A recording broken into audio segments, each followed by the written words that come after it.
کراچی کے علاقے ناظم آباد پاپوش نگر 3 اہم یوسیز میں مساجد، اسپتال، مارکیٹ اور پارک سیوریج کے پانی میں ڈوب گئے۔ علاقہ مکین جنازے گھروں کی جگہ رشتہ داروں کے گھروں سے اٹھانے پر مجبور۔ بجلی کی بندش سے کئی روز سے پانی کی شدید قلت، مکین پانی کی بوند بوند کو ترس گئے۔ گندے پانی کی وجہ جلدی امراض کے علاوہ دیگر بیماریاں پھیلنے کا خدشہ ہے۔ مارکیٹ کے دکانداروں کو لاکھوں روپے کا نقصان برداشت کرنا پڑ رہا ہے۔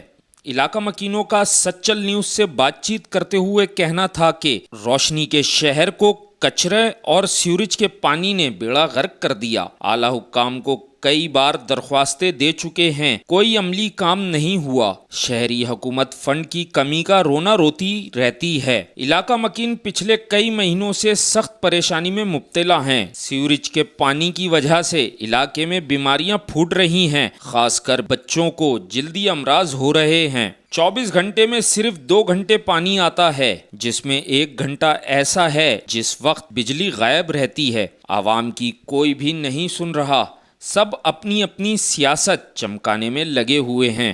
کیمرہ مین عامر کاظمی کے ساتھ غفران خان، سچل نیوز، کراچی۔